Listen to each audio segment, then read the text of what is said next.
तो दोस्तों इस क्लास को आप लोग लाइक जरूर कर दिया करें और दोस्तों इस वीडियो को कम से कम 2-3 लोग को शेयर करें और चैनल पर नए होंगे तो सब्सक्राइब करके बेल बटन को ऑन कर लेंगे तो आपको सभी क्लासेस की नोटिफिकेशन एकदम रेगुलर बेसिस पे मिलता रहेगा। चलिए पूरे प्रश्नों को एक बार जरूर लगाने का प्रयास कीजिएगा और कमेंट करके लास्ट में बताइएगा कितने प्रश्न आपने सही कर पाए। पहला क्वेश्चन देखिए, नंदा देवी पर्वत किस राज्य में स्थित है? मोस्ट इंपॉर्टेंट प्रश्न है, क्या लगता है क्या होगा सही आंसर? जी हाँ, इस क्वेश्चन का सही आंसर हो जाएगा देखिए Uttarakhand is the right answer. ठीक है, उत्तराखंड के दोस्तों तत्कालिक मुख्यमंत्री का नाम हम लोग रिवीजन करते चलेंगे तो दोस्तों ये हो जाएंगे पुष्कर धामी यहाँ के। ठीक है, और दोस्तों नंदा देवी पर्वत दोस्तों कहाँ पर है? तो दोस्तों ये हो जाएगा आपका उत्तराखंड में। उत्तराखंड में 2 और पर्वत हैं जो आपको अच्छे से याद रखना है। एक पर्वत जो बहुत बड़ा आता है उसका नाम है, देखिए नाम है कामेट। कामेट या फिर कभी कभी से कामेत भी बोलते हैं, जो कि 7,756 मीटर दोस्तों ऊंचाई है। ठीक है, ये याद रखिएगा। तो यहाँ पे नंदा देवी आप याद रखेंगे, नंदा देवी उत्तराखंड में। इसी के तरह दोस्तों जिम कार्बेट नेशनल पार्क। ठीक है, जिम कार्बेट नेशनल पार्क ये एक आता है और दोस्तों एक आता है आपको फूलों की घाटी ना, फूलों की घाटी। ये देखिए ये नेशनल पार्क, ये सब कहाँ है दोस्तों? तो ये सब के सब दोस्तों आपके हो जाएंगे उत्तराखंड में। हमारे पास अदर भी स्टेट हैं, जैसे यूपी है दोस्तों। तो यूपी कितने जिले हैं दोस्तों? यूपी में टोटल 75 जिले हैं और यहाँ के गवर्नर का नाम दोस्तों AB पटेल, आनंदी बेन पटेल याद रखेंगे। मुख्यमंत्री योगी आदित्यनाथ है। जैसे दोस्तों मध्य प्रदेश के दोस्तों कौन है CM का नाम? तो इनका नाम हो जाएगा मोहन यादव। ठीक है, और यहाँ पे दोस्तों गवर्नर कौन है? अगर आपसे गवर्नर पूछा जाएगा तो जाएंगे मंगू भाई छगन भाई पटेल। राजस्थान के CM दोस्तों कौन है? तो देखिए यहाँ पे भजन लाल शर्मा हो जाएंगे। कौन हो जाएंगे? भजन लाल शर्मा। और दोस्तों एक बहुत इंपॉर्टेंट प्रश्न आता है, सरिस्का पक्षी अभ्यारण्य किस राज्य में है?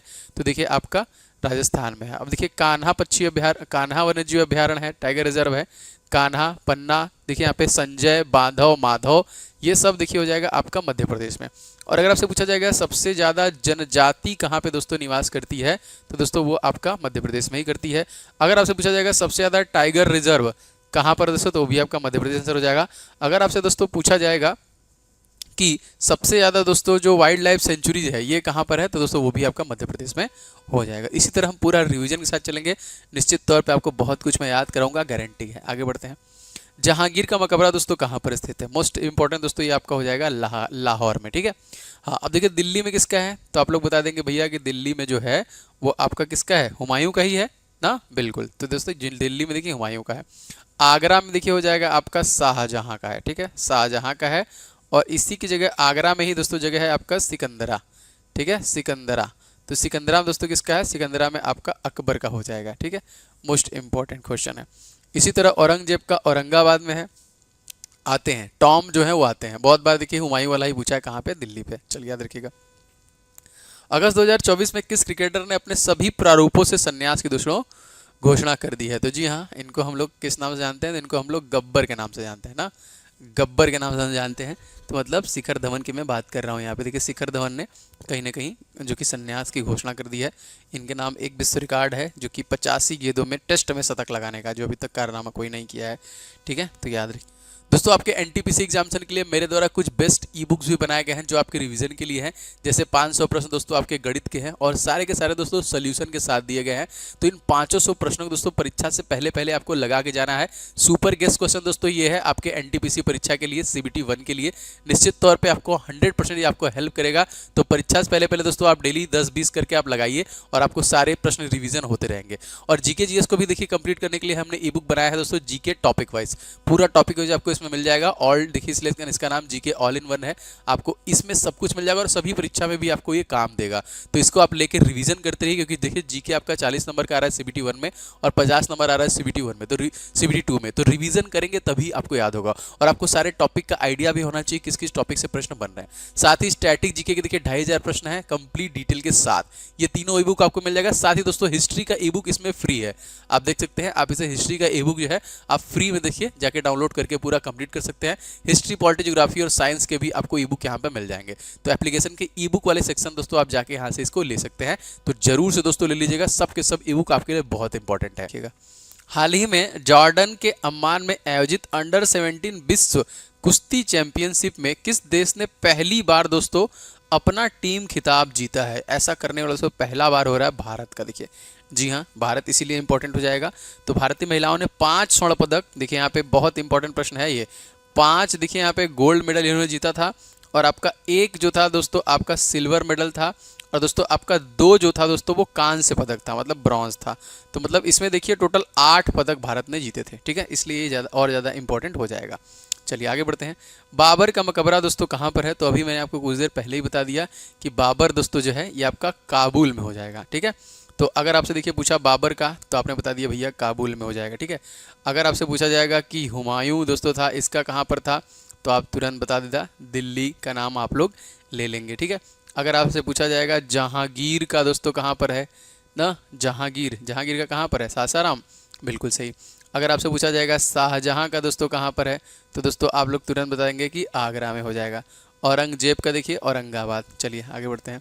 जिम कॉर्बेट जो कि राष्ट्रीय उद्यान किस राज्य में स्थित है? देखिए अभी मैंने कुछ देर पहले डिस्कस किया था आपसे, तो मैं आपको सारा बता दूंगा, अब आपको भूलना नहीं है ना, क्योंकि हम लोग इसके पहले डिस्कस कर चुके हैं उत्तराखंड को।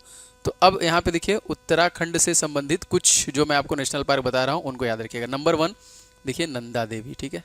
अगर आपसे पूछा जाएगा कि नंदा देवी जो नेशनल पार्क है, NP शॉर्ट में लिख दे रहा हूँ, ये कहाँ पे है? ये आपका उत्तराखंड में है। सेकंड यहाँ पे देखिए ये आपका जहाँ जो लिखा ही है ये आपका देखिए जिम कॉर्बेट जो है ये हो गया नंबर 1, ये हो गया आपका नंबर 2, ठीक है। अब नंबर 3 आपको याद रखना है दोस्तों, जिसे हम लोग फूलों की घाटी कहते हैं या फिर वैली ऑफ फ्लावर कहते हैं। तो फूलों की घाटी दोस्तों कहाँ पर है? नंबर 3, ये भी आपका दोस्तों उत्तराखंड में है। एक और याद रख लीजिएगा, दो दोस्तों हो जाएगा आपका राजाजी, ठीक है। राजाजी नेशनल पार्क कहाँ पे है? वो भी दोस्तों यहीं पर है। एक और आपको याद रखना है दोस्तों गंगोत्री नेशनल पार्क, ठीक है। गंगोत्री सॉरी यहाँ पे ये नहीं रहेगा। गंगोत्री नेशनल पार्क कहाँ पर है? ये भी यहीं पर है, ठीक है। एक और लास्ट है, मतलब ये आपका चौथा हो गया, ये हो गया 5वां, और आपको 6वां बताता हूँ, इसका भी याद रखिएगा, गोविंद पशु विहार, ठीक है।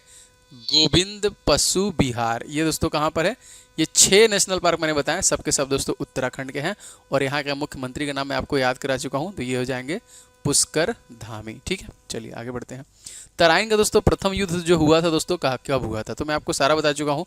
तराइन का प्रथम युद्ध हुआ था आपका 1191 में, सेकेंड युद्ध हुआ था आपका 1192 में, ठीक है। अब देखिए एक प्रश्न आता है कि कौन से युद्ध में दोस्तों अशोक का हृदय परिवर्तन हुआ था और उन्होंने बौद्ध धर्म को ज्वाइन कर लिया था? जी हाँ, इसका संबंध किससे है? तो 261 ईसा पूर्व से संबंधित है दोस्तों। और ये कौन सा युद्ध था दोस्तों? तो ये कलिंग का युद्ध था। प्रश्न आता है कलिंग का युद्ध कब हुआ था? 261 ईसा पूर्व में हुआ था, और इसी में देखिए अशोक ने मतलब इतने लोगों को मार दिया कि उनका हृदय परिवर्तन हुआ और वो बौद्ध धर्म को ज्वाइन कर लिए। बाकी बहुत सारे आते हैं, जैसे आपसे पूछा जाएगा भैया कि बता दो जो कि आपका प्लासी का दोस्तों जो आपका युद्ध हुआ था वो कब हुआ था? तो प्लासी का युद्ध दोस्तों कब हुआ था? जी हाँ, ये हुआ था 1757 में हुआ था, ठीक है। 17 में ही हम ले लेते हैं, 1760 चलिए कर लेते हैं। 1760 में दोस्तों कौन सा युद्ध हुआ था? तो 1760 में देखिए वांडीवास का युद्ध हुआ था, ठीक है। चलिए 1761 कर लेते हैं। तो 1761 में देखिए आपका पानीपत का तृतीय युद्ध हुआ था, ठीक है। चलिए 1764 कर लेते हैं। तो 1764 में देखिए आपका बक्सर का युद्ध हुआ था। सारे युद्ध मैं आपको रिवीजन इस तरह कराऊंगा, प्रश्न आता है बहुत बार। देखिए चंदावर का युद्ध आ गया, तो चंदावर का युद्ध कब हुआ था? जी हाँ दोस्तों, चंदावर का युद्ध जो है देखिए तराइन का प्रथम युद्ध हुआ था आपका 1191 में, सेकेंड युद्ध हुआ था दोस्तों आपका 1192 में, और दोस्तों चंदावर का जो युद्ध हुआ था वो हुआ था 1194 में, ठीक है। तो ये मोहम्मद गोरी और राजा मोहम्मद गोरी ने देखिए इसमें किसको पराजित किया था? तो ये इंपॉर्टेंट है, तो राजा जयचंद्र की हार हुई थी इसमें, ठीक है। और किसने हराया था ये भी प्रश्न आएगा, तो याद रखेंगे मोहम्मद गोरी ने इन्हें हराया था, ठीक है। अगर हम बात करें तत्कालिक जो चंदवार है या फिर चंदावर है, चंदावर भी बोलते हैं इसे, चंदवार भी बोलते हैं इसको, तो दोस्तों ये यमुना नदी के तट पर उत्तर प्रदेश के इटावा जिले में स्थित है, ठीक है, याद रखिए। दोस्तों आपके NTPC CBT 1 के लिए कंप्लीट टेस्ट सीरीज आ गई है। जी हाँ, फुल लेंथ टेस्ट सीरीज जो कि NTPC के लिए दोस्तों आ गई है, आप इसे ले सकते हैं, जिसमें 50+ टेस्ट सीरीज आपको मिलेंगे। मतलब एक एक दो करके आपको डेली बेसिस पे इसे लगाना है, क्योंकि आपको प्रैक्टिस अभी से स्टार्ट रखनी है। आपको देखना है कि कहाँ से गलती हो रही है। तो सारे इसमें देखिए रीजनिंग के, GK के, मैथ में कंप्लीट ये आपको फुल लेंथ मिल जाएगा।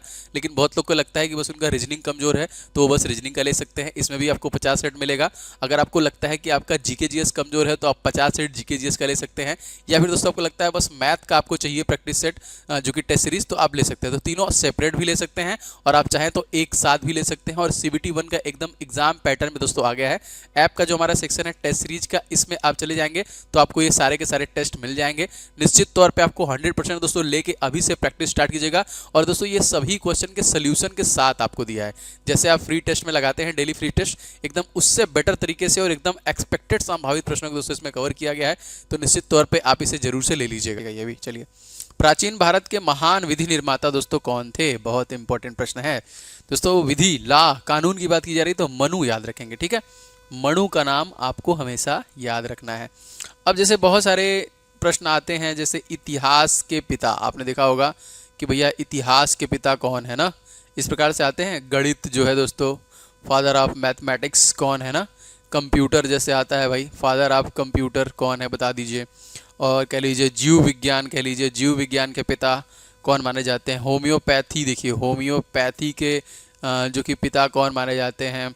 और जैसे मान लीजिए भूगोल के पिता आता है कि भूगोल के पिता बताइए यहाँ पे, ठीक है। और इसी तरह सारे आते हैं। इसी इतिहास के कौन हो जाएंगे, तो इतिहास के आपके हो जाएंगे हेरोडोटस, तो ये हो जाएंगे आपके हेरोडोटस जो हो जाएंगे आपके, देखिए इतिहास के हो जाएंगे। गणित के दोस्तों कौन है, तो गणित के दोस्तों हो जाएंगे आर्किमिडीज, ठीक है, आर्किमिडीज हो जाएंगे आपके गणित के। कंप्यूटर का तो आप सभी लोग जानते हैं कि ये हो जाएंगे चार्ल्स बेबेज, चार्ल्स बेबेज आपके कंप्यूटर को जाएंगे। जीव विज्ञान दोस्तों कौन है, तो जीव विज्ञान के एरिस्टोटल ही हैं, अरस्तु जो है इसके फादर हैं। होम्योपैथिक दोस्तों हैनीमैन को हम लोग मानते हैं, हैनीमैन। देखिए आपके भूगोल दोस्तों, तो भूगोल भी देखिए जो कि एरिस्टोटल के द्वारा ही खोजा गया है। इसी तरह बहुत सारे प्रश्न बनते हैं, मैं धीरे धीरे आपको बताऊंगा। चलिए आगे बढ़ते हैं मोस्ट इंपॉर्टेंट प्रश्नों की सूची में। अगला क्वेश्चन है, नर्मदा नदी का उद्गम स्थल दोस्तों कहाँ है, कहाँ से निकलती है? जी हाँ, नर्मदा नदी जो कि 1312 किलोमीटर लंबी है और यह अमरकंटक की पहाड़ियों से निकलती है। कहाँ से निकलती है? अमरकंटक की पहाड़ियों से निकलती है। अब बहुत सारे स्थल में से आपका एक बहुत इंपॉर्टेंट है, वो है आपका मानसरोवर। तिब्बत में जो है मानसरोवर झील क्यों इंपॉर्टेंट है? क्योंकि यहाँ से दोस्तों 3 नदियाँ निकलती हैं। नंबर 1 वो है दोस्तों आपका ब्रह्मपुत्रा, ठीक है, नंबर 1 ब्रह्मपुत्रा निकलती है। नंबर 2 देखिए सतलुज, ठीक है, सतलुज नदी जो निकलती है ये भी निकलती है। नंबर 3 इंडस, जिसे हम लोग हिंदी में सिंधु कहते हैं ना। ये तीनों नदियाँ कहाँ से निकलती है? मानसरोवर लेक से ही निकलती है। जैसे गंगोत्री से गंगा नदी, यमुनोत्री से यमुना नदी, त्र्यंबकेश्वर से गोदावरी नदी, महाबालेश्वर से कृष्णा नदी, इस प्रकार से प्रश्न बने हुए हैं। तो मानसरोवर वाला काफ़ी पूछता है, तो याद रखेंगे आपका ब्रह्मपुत्रा, सतलुज और सिंधु, ये तीनों नदियाँ मानसरोवर झील से निकलती हैं। चलिए भाई अगला क्वेश्चन देखते हैं हमारा। एबेल पुरस्कार 2024 से दोस्तों किससे सम्मानित किया गया? दोस्तों एबेल पुरस्कार जो है गणित के फील्ड में दिया जाता है और दोस्तों 2024 का जो दिया गया है वो मिशेल टेला ग्रैंट का दिया गया है, जो कि फ्रांस के रहने वाले हैं, ठीक है। दोस्तों आपसे गुजारिश है कि आप कमेंट करके बताना कि ये सेशन आपको अच्छा लग रहा है कि नहीं ना। सबकी प्रतिक्रिया मैं देखूंगा, मैं लाइक भी सबके वीडियो कमेंट करता हूं, तो आप कमेंट करके जरूर बताना कि इसे कंटिन्यू रखा जाए, कोई बदलाव किया जाए, क्योंकि मैं इसमें करंट अफेयर्स भी देता हूं, आपको हिस्ट्री, पॉलिटी, ज्योग्राफी भी दे रहा है आर्टिकल वगैरह से, आपको जीके के क्वेश्चन, स्टैटिक जीके के आप देख सकते हैं। मैं करंट में आपके मुख्यमंत्री, राज्यपाल, मोदी मंत्रिमंडल सबको एकदम मस्त अटैच करके दे रहा हूँ, थोड़ा सा रिवीजन आपको कराता हूँ जिससे कि आपको याद हो। तो बताना कि कैसा लग रहा है क्लास, ठीक है, जरूर से। 98वें ज्ञानपीठ पुरस्कार से दोस्तों किसे सम्मानित किया गया? अब देखिए करंट अफेयर से क्वेश्चन है, तो दोस्तों इसमें इन दोनों लोगों को दिया गया, मतलब ए और दोनों, गुलजार और जगत गुरु रामभद्राचार्य को दोस्तों दिया गया है। अब देखिए यहाँ पे प्रश्न बन सकता है कि ज्ञानपीठ पुरस्कार को स्टैब्लिश कब किया गया था? तो 1961 में किया गया था, सन 1961 में किया गया था ना। और भारतीय ज्ञानपीठ न्यास द्वारा भारतीय साहित्य में दिया जाने वाले सर्वोच्च पुरस्कार भी है। और भारत का कोई भी नागरिक 8वीं अनुसूची में बताई गई 22 भाषाओं में से किसी को में भी लिखता है तो दोस्तों उसको मिलता है इसमें 11 लाख रुपए की धनराशि। और दोस्तों वाग देवी का एक प्रशस्ति पत्र मिलता है यहाँ पे, ठीक है। चलिए याद रखिएगा। मृच्छकटिकम नाटक दोस्तों मोस्ट इंपॉर्टेंट प्रश्न है ये। मृच्छकटिकम किसके द्वारा लिखा गया है? शूद्रक के द्वारा लिखा गया है, ठीक है, शूद्रक के द्वारा लिखा गया है। राज तरंगिणी दोस्तों किसके द्वारा लिखा गया है? आपके ऑप्शन में दिख रहा है यहाँ पे कल्हड़, तो दोस्तों राज तरंगिनी, ठीक है, तरंगिनी, ये किसके द्वारा लिखा गया है? तो दोस्तों ये आपका इन्हीं के द्वारा लिखा गया है, कल्हड़ के द्वारा लिखा गया है ना। अब जैसे कालिदास भी हमारा ऑप्शन में है, तो क्वेश्चन आता है मेघदूत, ये किसके द्वारा लिखा गया है? तो कालिदास के द्वारा ही। अब देखिए हमारे ऑप्शन में विशाखा दत्त भी है, तो मुद्रा राक्षस दोस्तों ये किसके द्वारा लिखा गया है, तो ये विशाखा दत्त के द्वारा लिखा गया है। महावीर किस राजघराने में पैदा हुए थे, क्या बात है, बेहतरीन प्रश्न है दोस्तों, ए इज राइट, क्षत्रिय हो जाएगा ना, बिल्कुल। अगर आपसे पूछा जाएगा तो जो कि भगवान महावीर जैन धर्म के 24वें तीर्थंकर थे। चलिए याद रखिएगा, आगे बढ़ते हैं। उड़ीसा के दोस्तों नए मुख्यमंत्री का नाम आपको बताना है, तो भैया यहाँ पे अगर हम देखें चंद्रबाबू नायडू दोस्तों कहाँ के हैं, तो ये हो जाएंगे आपके आंध्र प्रदेश के हो जाएंगे। ममता बनर्जी कहाँ के हो जाएंगी, तो ये वेस्ट बंगाल के हो जाएंगे, ठीक है। अब यहाँ पे एक ही ऑप्शन देखिए, मोहन चरण मांझी, यही सही आंसर हो जाएगा आपका, सी से हो जाएगा, उड़ीसा के तत्कालिक मुख्यमंत्री। अब उड़ीसा देखिए इंपॉर्टेंट है भाई, उड़ीसा का स्टैटिक जी के अगर आप देखेंगे उठा के, इसे इस्टेब्लिश कब किया गया था, उड़ीसा दिवस हम लोग कब मनाते हैं, तो 1 अप्रैल को मनाते हैं, और सन 1936 को दोस्तों इसे इस्टेब्लिश किया गया था ना। पुरी का जगन्नाथ मंदिर, उड़ीसा का शोक किस नदी को कहते हैं, ये भी प्रश्न आता है, तो महानदी को कहते हैं ना। और यहाँ के गवर्नर का नाम अगर आपसे पूछा जाएगा तो मोहन चरण मांझी रघुवर दास, ठीक है। अब इसको कैसे कनेक्शन बनाया जाए इसका कि याद रहे आप लोग को, मोहन चरण मांझी जो थे रघुवर दास, मतलब रघु मतलब भगवान राम को कनेक्ट करते हैं, राम भगवान मांझी के यहाँ गए थे, मतलब ऐसा कुछ करके कि याद रहे बस, तो मोहन चरण मांझी और रघुवर दास, ठीक है। इस तरह कुछ कनेक्शन बनाएंगे तो आपको याद रह जाएगा। चलिए, तीसरी बार अरुणाचल प्रदेश के दोस्तों मुख्यमंत्री कौन बने हैं, तो जी हाँ ये हो जाएंगे पेमा खांडू हो जाएंगे। भजन लाल शर्मा कहाँ के मुख्यमंत्री है, राजस्थान के, तो ये होंगे नहीं, ठीक है। नेफ्यू रियो कहाँ के हैं, तो ये हो जाएंगे नागालैंड के, ये भी होंगे नहीं। मोहन यादव दोस्तों कहाँ के हैं, तो ये मध्य प्रदेश के हैं, तो ये भी होंगे नहीं। गुरु गोविंद सिंह का जन्म दोस्तों कहाँ पर हुआ था, मोस्ट इंपॉर्टेंट प्रश्न है, तो ये दोस्तों पटना में हुआ था, ठीक है। यहाँ पे गुरु गोविंद सिंह जो कि सिखों के 10वें और अंतिम गुरु थे, मोस्ट इंपॉर्टेंट है, तो याद रखेंगे ये सिखों के 10वें और अंतिम गुरु थे गुरु गोविंद सिंह, पटना में इनका जन्म हुआ था। थॉमस कप का संबंध दोस्तों किससे है, थॉमस कप संबंधित दोस्तों आपका बी हो जाएगा, बैडमिंटन से संबंधित है ना। अगर आपसे पूछा जाएगा भैया ध्यानचंद्र, ये दोस्तों कप ये किसे संबंधित है ना, प्रश्न आता है रणजी ट्रॉफी, आपने देखा होगा प्रश्न आता है कि रणजी ट्रॉफी इसका संबंध किससे है। साथ में कह लीजिए राइडर कप, ये प्रश्न आया हुआ है परीक्षा में कि राइडर कप का संबंध किससे है। आपका कह लीजिए डूरंड आया है बहुत बार कि डूरंड कप का संबंध किससे है, तो ध्यानचंद्र जो है दोस्तों ये हॉकी के जादूगर कहे जाते थे, ये हॉकी संबंधित है। रणजी ट्रॉफी आप समझ चुके हैं कि ये आपका क्रिकेट से संबंधित हो जाएगा। राइडर कप दोस्तों आपका जो कि गोल्फ से संबंधित है, और दोस्तों डूरंड कप दोस्तों किससे हो जाएगा, तो ये हो जाएगा आपका फुटबॉल से सॉरी क्षमा चाहता हूँ। चलिए आगे बढ़ते हैं। भारतीय संविधान के किस अनुच्छेद में कहा गया है भारत अर्थात इंडिया राज्यों का संघ होगा, तो दोस्तों ये आपको बताना है सही आंसर क्या होगा। एकदम बहुत सरल क्वेश्चन है ना, अगर आप आर्टिकल पढ़े होंगे तो इस प्रश्न का आंसर आप सभी लोग को देना है, मैं बताऊंगा नहीं, सिंपल सी बात है। इतना इजी यार, तो कम से कम कुछ तो बता दो तुम लोग, जरूर बताना कि कौन सा ऑप्शन है, इससे इजी प्रश्न अनुच्छेद में नहीं बन सकता, अगर शुरू ही नहीं पढ़े हो तो क्या पढ़े हो। चलो, भारतीय संविधान का अनुच्छेद 2 दोस्तों के संबंधित है। 2 में दोस्तों कहता है संसद को नए राज्यों के प्रवेश या स्थापना करने के लिए विधि बनाने का अधिकार दिया गया है। दैट्स वाई इस क्वेश्चन का सही आंसर क्या हो जाएगा, इसका हो जाएगा आपका सी इज द राइट आंसर, ठीक है। नेक्स्ट क्वेश्चन देखते हैं। बास्केटबॉल के प्रत्येक पक्ष में दोस्तों कितने खिलाड़ी होते हैं, तो जी हाँ, तो यहाँ पे देखिए हो जाएगा आपका 5 होते हैं। सबसे ज़्यादा दोस्तों किस में होते हैं, तो रग्बी फुटबॉल में दोस्तों होते हैं, जो कि 15 हो जाएगा ना, रग्बी फुटबॉल में। बाकी आप लोग को पता है कि हॉकी में, आपका क्रिकेट में और फुटबॉल में, इन सब में 11-11 होते हैं। खो खो बहुत बार पूछा है, तो खो खो में देखिए आपका 9 खिलाड़ी होते हैं ना। कबड्डी में कितने होते हैं, कबड्डी में देखिए आपके 7 खिलाड़ी होते हैं। चलिए, इकेबना दोस्तों क्या है, जी हाँ दोस्तों, इकेबना जो है ये जापानी सज्जा कला है, मतलब फूलों की सजावट की एक पद्धति है, सी इज द राइट आंसर, ठीक है। जवाहर सुरंग का नाम किस प्राकृतिक पर्वतीय दर्रे को दोस्तों दिया गया है, जी हाँ दोस्तों, बनिहाल दर्रा, इसी को देखिए जवाहर सुरंग का दोस्तों नाम दिया गया है। अगला क्वेश्चन देख लेते हैं। निम्न से कौन सा दर्रा पश्चिमी घाट पर्वतमाला में स्थित नहीं है, पश्चिमी घाट पर्वतमाला की बात यहाँ पे की जा रही है, तो यहाँ पे देखिए थाल घाट, भोर घाट और पाल घाट, ये सब तो है, लेकिन पिपली घाट आपका नहीं होगा ना। बिल्कुल सही जवाब, पिपली घाट नहीं, बाकी तीनों तो आपके मिल जाएंगे ना। तो थाल घाट और भोर घाट ये कहाँ पर है, तो ये है आपका महाराष्ट्र में, कहाँ पे हो जाएंगे, महाराष्ट्र में। और पाल घाट दोस्तों कहाँ पर है, तो ये हो जाएगा आपका केरला में, ठीक है। प्लेइंग इट माई वे भारतीय क्रिकेटर की आत्मकथा है, किसकी है दोस्तों प्लेइंग इट माई वे, तो दोस्तों सचिन तेंदुलकर का है। The test of my life, the test of my life ये किसका है, जब कैंसर से विजयी हुए थे, युवराज सिंह का है। A century is not enough, a century is not enough. ये किसका है? सौरभ गांगुली का। Kapil Dev, cricket my style, ठीक है, क्रिकेट माई स्टाइल, ये किसका है? तो कपिल देव का है, ठीक है। तो ये थी आज की क्लास दोस्तों, आप जरूर कमेंट करके बताइएगा क्लास आपको कैसी लग रही